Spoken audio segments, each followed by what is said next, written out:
ಕೈಲಾಸ ಪರ್ವತ ದರ್ಶನ ಮತ್ತು ಮಾನಸ ಸರೋವರವನ್ನು ವೀಕ್ಷಿಸಲು ಭಾರತವು ಇತ್ತೀಚೆಗೆ ಯಾವ ಕಣಿವೆಯನ್ನು ಮುಕ್ತಗೊಳಿಸಿದೆ? ಆಯ್ಕೆಗಳನ್ನು ನೋಡೋಣ. ಲಿಪು ಲೇಕ್ ಕಣಿವೆ, ಖೈಬರ್ ಕಣಿವೆ, ನಾಥುಲಾ ಕಣಿವೆ, ಶಿಪ್ಕೀಲಾ ಕಣಿವೆ. ಆಯ್ಕೆ 2 ಖೈಬರ್ ಕಣಿವೆ. ಜಯರತ್ನ?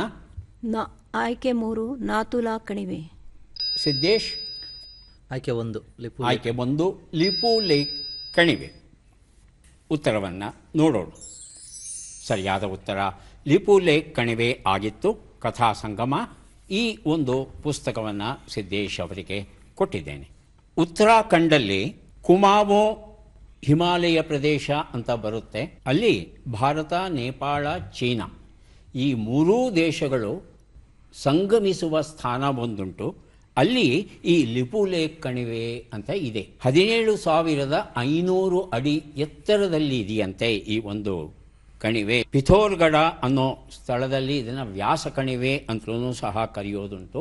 ಹಳೆಯ ವ್ಯಾಪಾರಿ ಮಾರ್ಗ ಇದು. ಆದರೆ ಈ ಒಂದು ಮಾರ್ಗದಲ್ಲಿ ಹೋದರೆ ಆ ಮಾನಸ ಸರೋವರ ಹಾಗೂ ಕೈಲಾಸ ಪರ್ವತ ಏನಿದೆ ಅದನ್ನು ನಾವು ನೋಡಬಹುದು ಅಂತ ಹೇಳ್ತಾರೆ. ಹಾಗಾಗಿ ಈ ಮಾರ್ಗ ಇತ್ತೀಚೆಗೆ ನಮ್ಮ ಭಾರತ ಸರ್ಕಾರ ಮುಕ್ತಗೊಳಿಸಿದೆ.